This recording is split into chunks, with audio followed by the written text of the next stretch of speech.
dia a todos vocês que fazem parte da família cristã e que a paz do Senhor Jesus seja sobre todos nós. Mais um momento que temos para estudar a palavra de Deus e que seja um tempo e um dia abençoado. Nós continuamos a falar sobre o tema Viver com Fé e Sabedoria e o nosso estudo de número 15 traz o título Uma Igreja que Crê e Anuncia.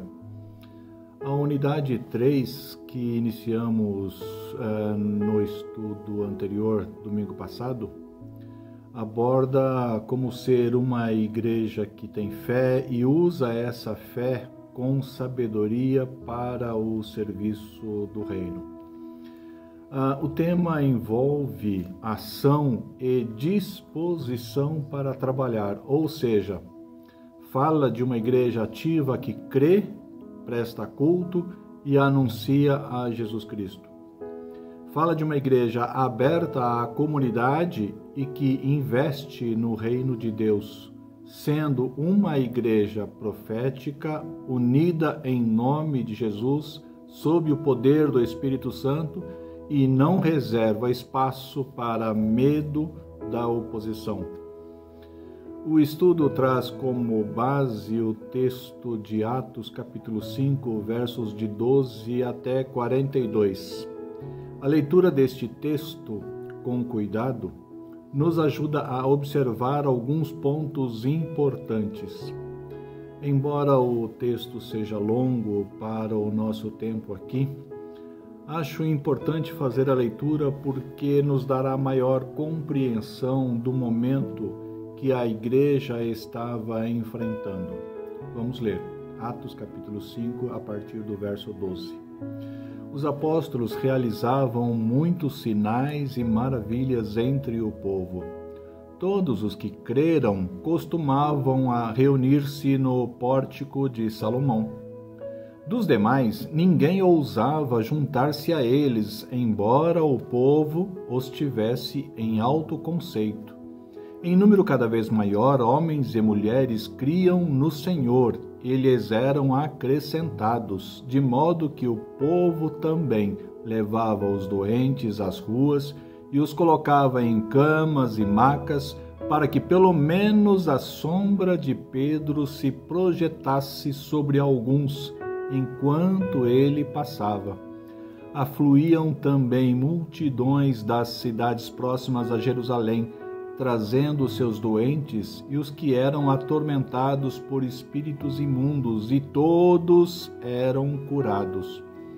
Então, o sumo sacerdote e todos os seus companheiros, membros dos partidos dos saduceus, ficaram cheios de inveja. Por isso mandaram prender os apóstolos, colocando-os numa prisão pública. Mas durante a noite, um anjo do Senhor abriu as portas do cárcere, levou-os para fora e disse: Dirijam-se ao templo e relatem ao povo toda a mensagem desta vida. Ao amanhecer, eles entraram no pátio do templo como haviam sido instruídos e começaram a ensinar o povo. Quando chegaram o sumo sacerdote e os seus companheiros convocaram o sinédrio, toda a assembleia dos líderes religiosos de Israel, e mandaram buscar os apóstolos na prisão. Todavia, ao chegarem à prisão, os guardas não os encontraram ali. Então voltaram e relataram: Encontramos a prisão trancada com toda a segurança, com os guardas diante das portas, mas quando as abrimos não havia ninguém. Diante desse relato, o capitão da guarda do templo e os chefes dos sacerdotes ficaram perplexos, imaginando o que teria acontecido. Nesse momento chegou alguém e disse: Os homens que os senhores puseram na prisão estão no pátio do templo ensinando o povo. Então, indo para lá com os guardas, o capitão trouxe os apóstolos, mas sem o uso da força, pois temiam que o povo os apedrejasse. Tendo levado os apóstolos, apresentaram-nos ao sinédrio para serem interrogados pelo sumo sacerdote, que lhes disse: Demos ordens expressas a vocês para que não ensinassem neste nome. Todavia, vocês encheram Jerusalém com sua doutrina e nos querem tornar culpados do sangue desse homem. Pedro e os outros apóstolos responderam: É preciso obedecer antes a Deus do que aos homens. O Deus dos nossos antepassados ressuscitou Jesus, a quem os senhores mataram, suspendendo-o num madeiro. Deus o exaltou, colocando à sua direita como príncipe e salvador, para dar a Israel arrependimento e perdão de pecados. Nós somos testemunhas destas coisas, bem como o Espírito Santo que Deus concedeu aos que lhes obedecem. Ouvindo isso, eles ficaram furiosos e queriam matá-los. Mas um fariseu chamado Gamaliel, mestre da lei, respeitado por todo o povo, levantou-se no sinédrio e pediu que os homens fossem retirados por um momento. Então lhes disse: Israelitas, considerem cuidadosamente o que pretendem fazer a estes homens. Há algum tempo apareceu Teudas, reivindicando ser alguém, e cerca de 400 homens se juntaram a ele. Ele foi morto. Todos os seus seguidores se dispersaram e acabaram em nada. Depois dele, nos dias do recenseamento, apareceu Judas, o galileu, que liderou um grupo de rebelião.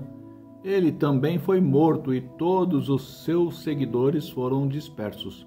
Portanto, nesse caso, eu os aconselho, deixem esses homens em paz e soltem-nos. Se o propósito ou atividade deles for de origem humana, fracassará. Se proceder de Deus, vocês não serão capazes de impedi-los, pois se acharão lutando contra Deus.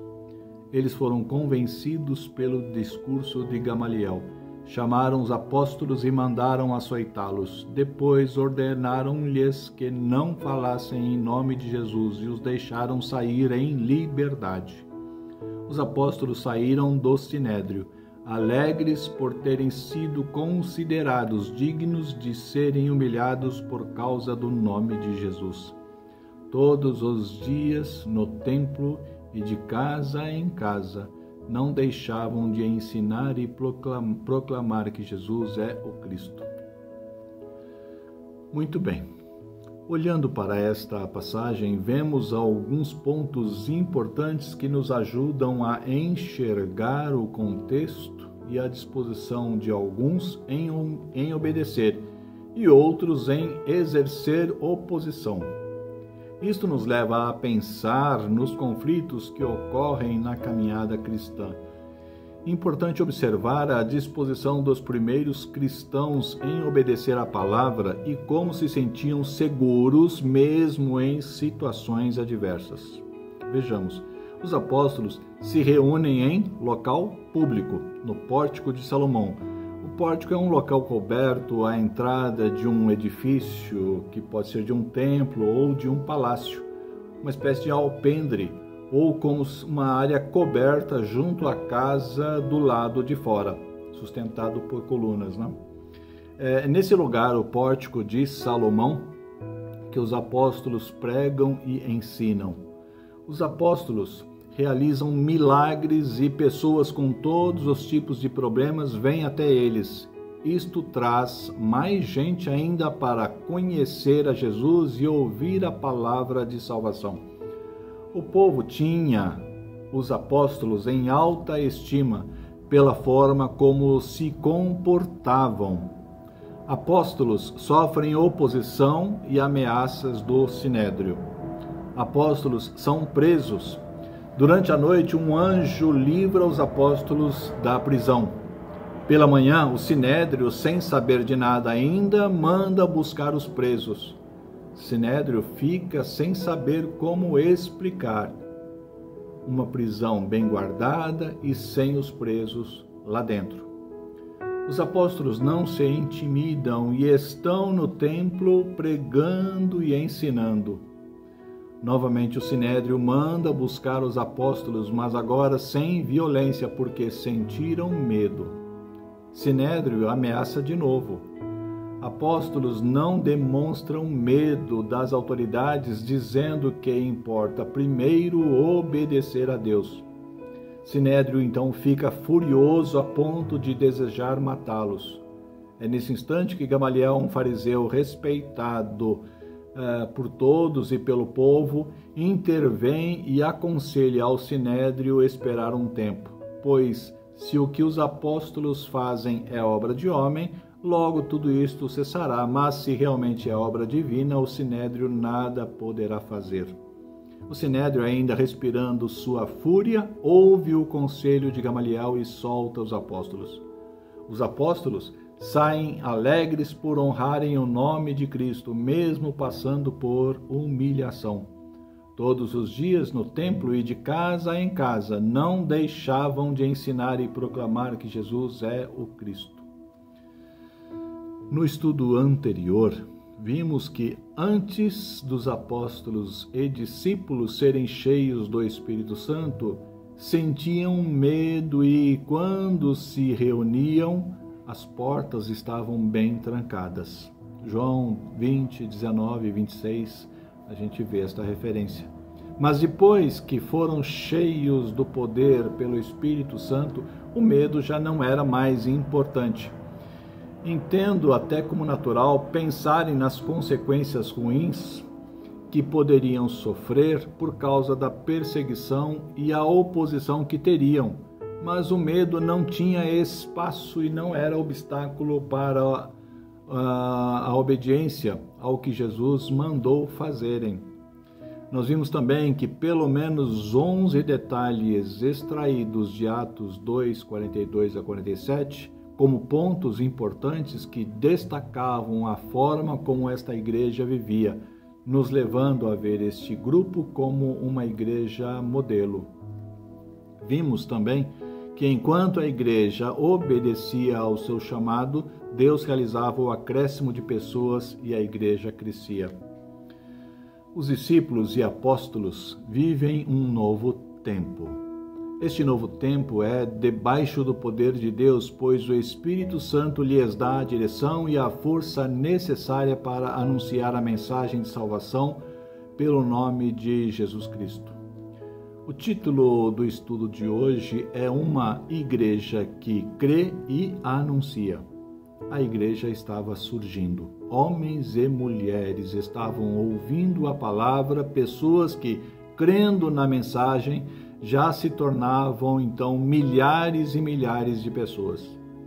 Isto despertou inveja e preocupação daqueles que eram contrários e não aceitavam a verdade pregada.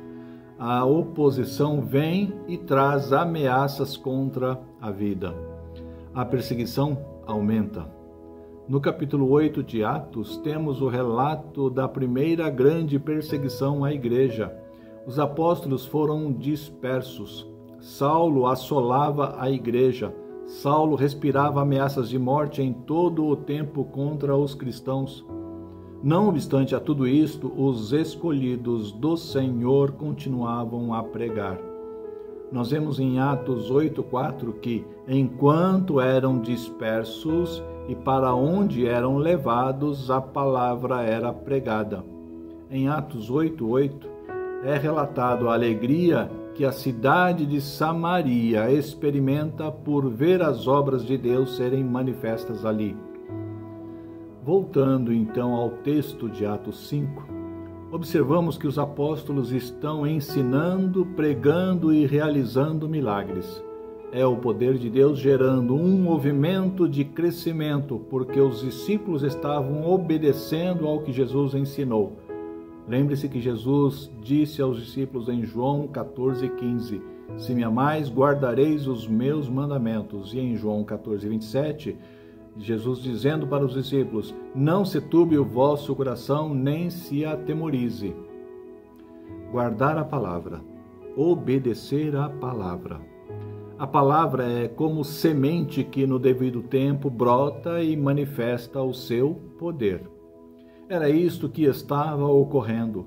Os discípulos foram regados com a chuva do poder do Espírito Santo e o poder da vida fez brotar a semente da palavra que foi plantada neles.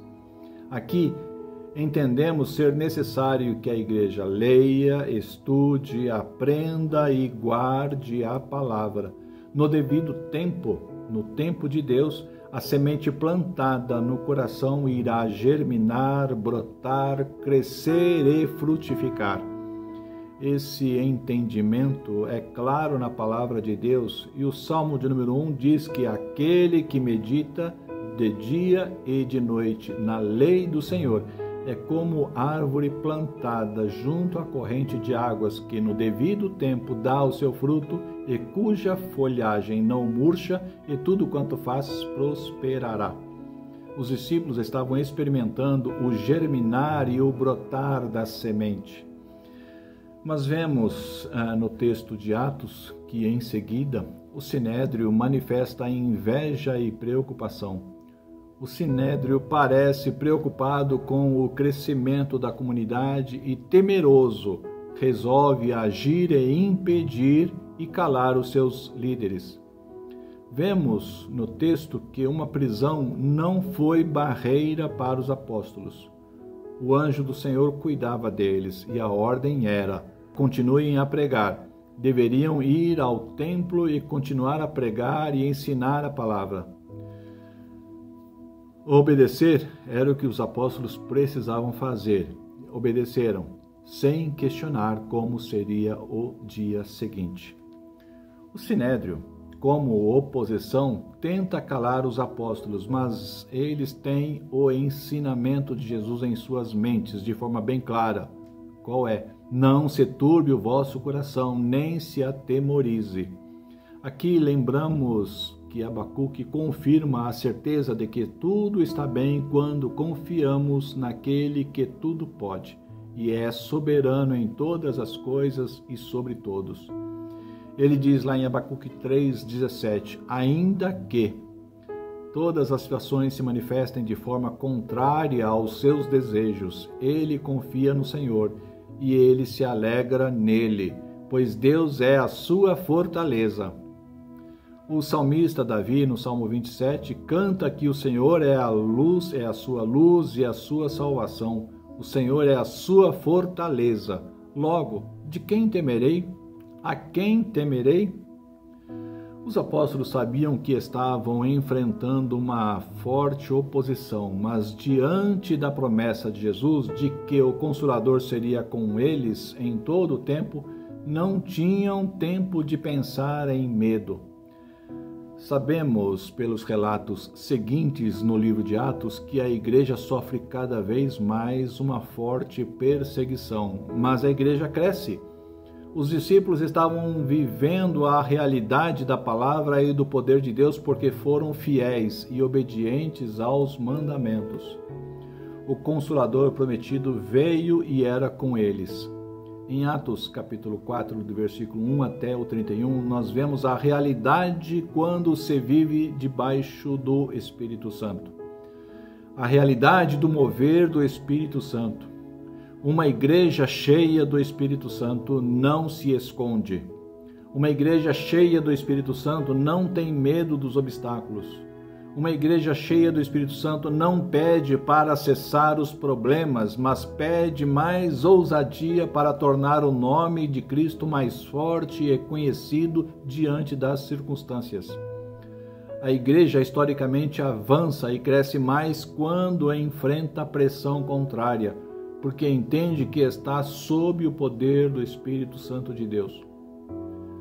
No texto, vemos que Pedro e João sentiram a pressão, mas não desistiram.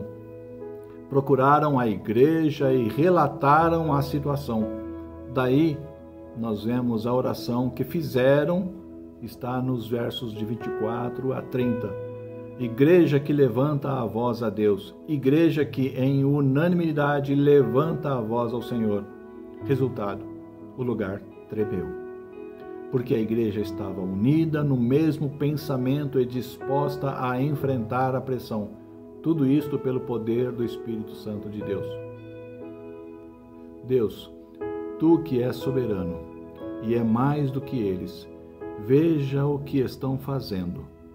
Concede-nos não a cessação da perseguição. Isto é o de menos. Queremos mais do que isto, anunciar com mais intrepidez. Esta é a oração que eles estavam fazendo.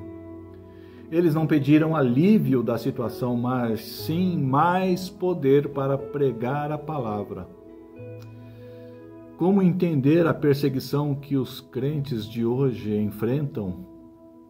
Será que isto não existe mais?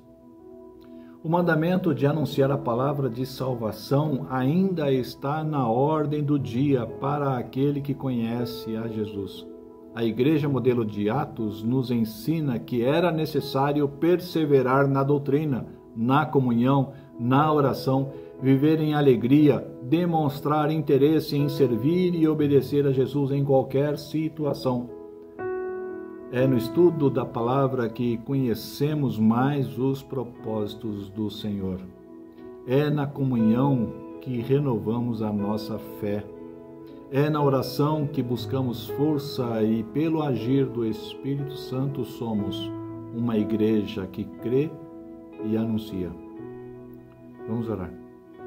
Deus Pai, Deus soberano e Senhor de nossas vidas, te agradecemos pelo teu cuidado e amor com cada um de nós. A tua palavra nos ensina a guardar os teus mandamentos e obedecer à tua voz. Te pedimos perdão, pois muitas vezes preferimos ficar trancados e nos calar quando o mundo precisa ouvir que ainda há esperança. Nos ajude a te buscar mais. Encha-nos com o teu poder e usa-nos conforme a tua vontade nestes dias. Nos ajude a viver como uma igreja que crê e anuncia a tua palavra com fé e sabedoria. Te pedimos para que o teu nome seja conhecido e glorificado na terra, em nome de Jesus. Amém. Amém. Fique com Deus e até domingo que vem.